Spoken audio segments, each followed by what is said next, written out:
Umar Nurmagomedov არის ბუკმეიკერების პროგნოზით ფავორიტი UFC 311-ზე, სადაც უნდა შეხვდეს, რომ ცადოს ტიტულის წარქმევა ჩვენი მერაბ დვალიშვილისთვის. კიდევ ერთხელ გავიმეორებ, ჩემი სურვილები და პროგნოზები აბსოლუტურად განსხვავდება. მე ვალიშვილ მერაბ დვალიშვილს, მაგრამ აბსოლუტურად ობიექტური ვარ ჩემს პროგნოზებში. ეს არის ჩემი აზრი. მე მაქვს ძალიან დიდი გამოცდილება როგორც სპორტსმენს, დიდი ხანი არის უკვე წლების განმავლობაში ვადევნებ თვალს UFC-ს და სხვა შერეულ დაბრძოლებს. ამიტომ დღეს თქვენთვის სპეციალურად გავაკეთე დეტალური ანალიზი ორივე მებრძოლის და მზად ვარ ჩემი პროგნოზი მოგცეთ UFC 311-ზე, რომელიც ჩატარდება უკვე 19 იანვარს. სულ ცოტა დარჩა. დავიწყოთ ჩვენი მებრძოლით მერაბ დვალიშვილი. შევაფასებთ ესეთი კრიტერიებით, როგორიც არის დარტყმის ტექნიკა, რესლინგი და გრეპლინგი, ეს არის ანთროპომეტრია, ეს არის მენტალობა, ეს არის კარდიო. დავიწყოთ. პირველ რიგში მერაბ დვალიშვილი ეს არის პრესინგის მანქანა, ესეთი ზედმეტ სახელი აქვს. რაც შეეხება სტრაიკინგს, ანუ ხელის ტექნიკას, დავიწყოთ ხარვეზებით, ხშირად ავიწყდება მარჯვენა ხელით დაცვა, ანუ მარჯვენა ხელს წევს ქვემოთ, ამიტომ ორ ბრძოლაში და ხშირად, ესე ვთქვათ, ატარებს მარცხენა ხუქს. ეს იყო კარგი მაგალითი მორალესთან, ეს იყო სეხუდოსთან, ორივე ბრძოლაში გაატარა ძალიან ძლიერი ხუკები. რაც შეეხება ტექნიკას, აბსოლუტურად აწყობილი არის რეფლექსებზე. არ აქვს მაღალი კრივის ტექნიკა, რაც შეეხება სიზუსტეს აქვს მხოლოდ მაჩვენებელი 52%, რაც საკმაოდ დაბალი არის. მაგრამ თავის ტექნიკურ ხარვეზებს კომპენსირებს ალბათ ნაპორით, პრესინგით და მაღალი სიჩქარით. მოდით ესე ვთქვათ, კარგი რეფლექსებით. ატარებს ხშირად მარჯვენა low kicks, ანუ არ იცავს წინა მარცხენა ფეხს. ბრძოლაში გაატარა წინა ფეხში დარტყმები და არ იცავს მარცხენა ფეხს. ეგ შეგიძლიათ ნახოთ ასევე ბრძოლა პეოტრიანთან, სადაც უამრავი რაოდენობით low kick-ი გაატარა წინა მარცხენა ფეხში. თავად რაც შეეხება, რასაც თვითონ აკეთებს, ყველა კომბინაციას იწყებს ჯებით, აკეთებს მატყუარა მოძრაობებს, ცდილობს რომ არაჩვენოს თუ რას აპირებს დარტყმის წინ, მაგრამ ძირითადი კომბინაციები, რომელიცაც აკეთებს მერაბი, ეს არის მარცხენა-მარჯვენა, ანუ იწყებს ჯებით და უბრალოდ უშვებს მარჯვენა პირდაპირს.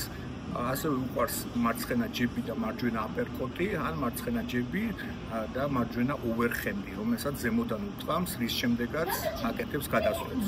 გადავიდეთ ესეთ მაჩვენებელზე, როგორიც არის გრეპლინგი და რესლინგი. ძირითადი კომბინაციები, რომელსაც აკეთებს შესვლის წინ, ეს არის ჯები შესვლა, ჯები აპერკოტი როგორც თქვი შესვლა, ჯები ოვერჰენდი შესვლა. დიდად არ მალავს შესვლებს, მაგრამ ასევე ვიტყვი, რომ კომპენსირებს ამას მაღალი ინტენსივობით და მაღალი პრესინგით. მერაბს აქვს ყველაზე მაღალი მაჩვენებელი შესვლების მცდელობის თავის ზონაში აქვს მოხსნილი რეკორდი. მაგრამ რაც შეეხება რესლინგს, ასევე აღნიშნავდი, რომ აქვს ძალიან ცუდი კონტროლი. ესაჩვენა ბრძოლამ სეხუდოსთან, მიუხედავად რომ აბსოლუტურად დომინირებდა, სეხუდოსთან ბრძოლაში ვერ შეძლო, რომ ქვემოთ გაეჩერებია და ხშირად იჭერდა სეხუდოს სვიპებზე და დგებოდა. ან თავად იღებდა კონტროლს.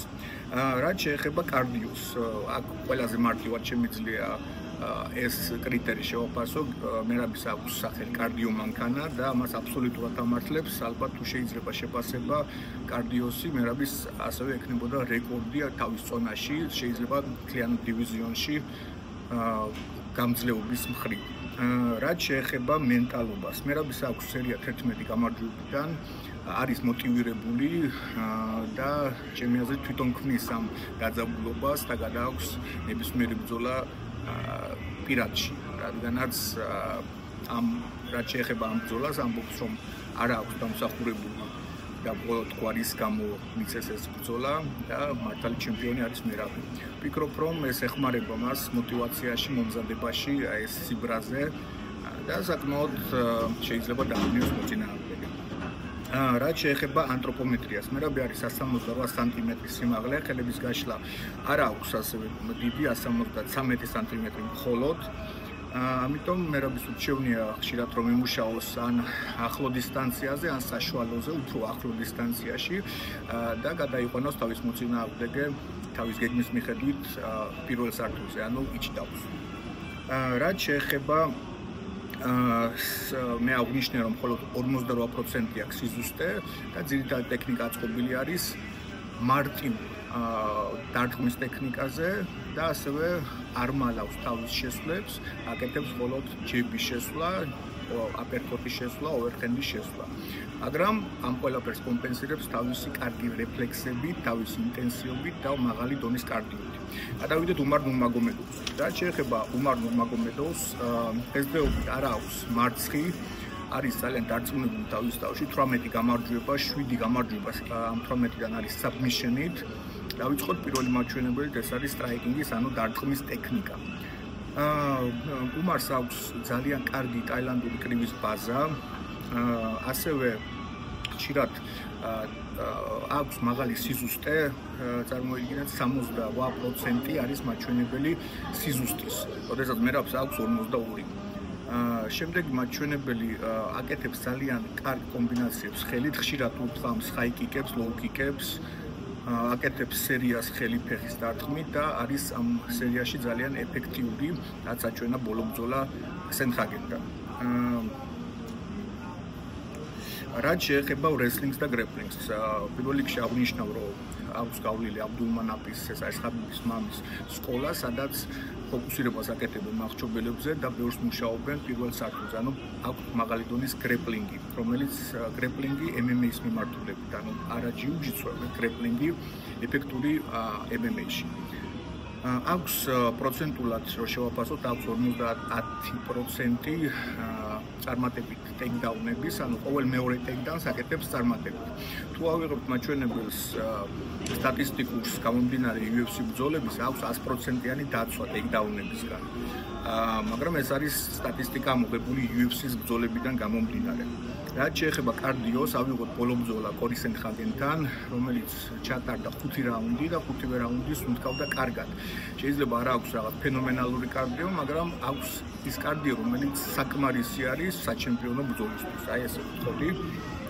შემდეგი რაც შეეხება მენტალობას, ვფიქრობ, რომ დვალიშვილმა გააკეთა ძალიან სწორი ნაბიჯი, რომ მიცა მიმართულება ამ ბრძოლას როგორც არადამსახურებულს, მაგრამ ისიც აღნიშნოთ, რომ მებრძოლს უმარს არ აქვს არც ერთი წაგება, 18 სერია გამარჯვების 0 წაგება. ამიტომ არის დარწმუნებული თავის თავში, ასევე ბაზა მომზადების არის ხაბიბის და ვფიქრობ, რომ საკმაოდ იმუშავებს გეგმის მიხედვით და ეცდება და ვფიქრობ, რომ დარწმუნებული არის, რომ ეს გეგმა გაამართლებს მერაბისთან. ამიტომ ორი მომენტი არის, პირველი ის, რომ ჩხუბობს მერაბისთან, რომელთანაც აქვს პირადი დაძაბულობა. პირველად ჩხუბობს კამარზე, რაც იმოქმედებს მებრძოლზე აუცილებლად ყველა მაჩვენებელზე, მაგრამ ამასთან ერთად აქვს სერია 18 გამარჯვებიდან და არ აქვს მარცხი, აქვს 0 მარცხი. შემდეგ ეს არის ანთროპომეტრია. უმარი არის ბევრად მაღალი მერაბზე, სადღაც 8 სანტიმეტრით უფრო მაღალი, აქვს გრძელი გაშლა ხელების, გრძელი ფეხები, ამიტომ ჩემი აზრით ბრძოლას დაიწყებს შორიდან, ფეხების დარტყმით, აი მარჯვენა ლოუ-კიკს აუცილებლად გააკეთებს, ასევე როგორც აღნიშნე, აკეთებს კარგად ჰაი-კიკებს, აკეთებს კარგ კომბინაციებს და არის ამ კომბინაციებში ძალიან ზუსტი. და მოდით გადავიდეთ ახლა მესამე მაჩვენებელზე, უпростоრად გადავიდეთ პროგნოზზე. თუ ჩემი აზრი, კიდევ ერთხელ აღნიშნავ, ეს არ არის ჩემი სურვილი, ეს არის ჩემი აზრი, ეს არის ჩემი პროგნოზი, თუ როგორ შეიძლება განვითარდეს ეს ბრძოლა. ვფიქრობ, რომ ძირითადად ეს ბრძოლა პირველი ვარიანტია, ასე ვთქვათ, ჩაიგვის დგომში, რადგანაც ორივეს აქვს კარგი მაჩვენებელი სტატისტიკა, რომ ავიღოთ ტეიქდაუნის დაცვისგან, ამიტომ ბრძოლა სავარაუდოდ ჩაიგვის დგომში, სადაც უმარი იქნება უფრო ზუსტი. ამისგან გამომდინარე, მერაბმა შეიძლება დაიწყოს და სავარაუდოდ ექნება ხაოსური მოძრაობები და შეიძლება დასრულდეს უმარის გამარჯვებით საჯების გადაწყვეტილება. იქნება უფრო ზუსტი სტრაიკინგში, დაიცავს თავს გადაყვანებისგან, აქვს უფრო უკეთესი ტექნიკა დარტყმის შეძლებს რომ მაქსიმალურად თავის გეგმას მიყვეს ამ ბრძოლაზე. გეგმა იქნება 100% დაცვა მერაბის ტეიქდაუნებისგან ან ადგომა და ამ მაჩვენებელში მერაბს აქვს სუსტი სტატისტიკა, ვერ აკეთებს კონტროლს. ამიტომ ჩემი აზრით უმარი მუშაობდა ბევრ დაცვაზე და ადგომაზე მიწიდან წარმატებული ტეიქდაუნის შემდეგ.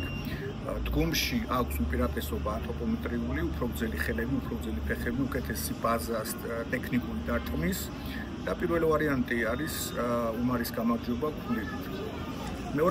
მეორე ვარიანტი, რომელიც უკვე ემთხვევა ჩემს სურვილს, ეს არის ის, რომ მერაბი აღმოჩნდება ბევრად ფიზიკურად უფრო ძლიერი უმარიზე, შეძლებს რომ თავისი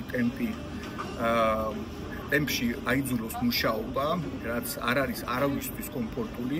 მე დიდი ეჭვები მქონდა ასევე, რომ სანამ იანთან იბრძოლებდა, მაგრამ აი როგორც შეგვიძლია ვთქვათ, რომ აბსოლუტურად გადაუვარა ყველა მაჩვენებელში.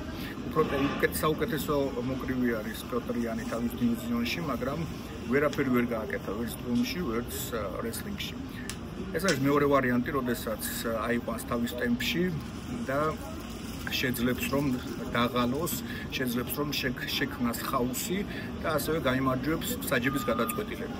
მე დარწმუნებული ვარ იმაში, რომ ეს ბრძოლა არ დამთავრდება საბმიშნით, რადგანაც ორივეს აქვს მაღალი დონე გრეპლინგის, არ დამთავრდება ნოკაუტით, რადგანაც სტატისტიკისგან გამომდინარე არც ერთი მებრძოლი ნოკაუტიორი არ არის. ამიტომ საჯების გადაწყვეტილებით თუ შეძლებს მერაბი დაიყვანს თავის მაღალ ტემპში და შექმნის ხაოსს, იმარჯვებს მერაბი და იმ შემთხვევაში თუ ფიზიკურად აღმოჩნდება ბევრად უფრო ძლიერი და ვფიქრობ რომ ეს სავარაუდოდ მოხდება. ან მეორე ვარიანტი, უმარი თავის გეგმას მიყვება, დაიცავს თავს შესვლებისგან და შეძლებს საჯების გადაწყვეტილებით რომ გაიმარჯვოს ამ ბრძოლაში. იტოგი მე ვიტყოდი რომ 55% უმარის გამარჯვება, 55% მერაბისი. ტელეგული გვალერში მერაბს არის ჩემი მეგობარი და ქართველი წარმატებული სპორტსმენი. ჩემი სურვილი არის რომ აი გადაუაროს ყველა ასპექტში და დაამტკიცოს რომ კიდე წლები იქნება ჩემპიონი თავის დივიზიონში, მაგრამ ეს იყო ჩემი ობიექტური აზრი ამ ბრძოლის შესახებ. გამოიწერეთ ჩემი არხი და კომენტარით და დაწერეთ თქვენი პროგნოზები, ორი ვარიანტი თუ როგორ შეიძლება რომ დასრულდეს ეს ბრძოლა.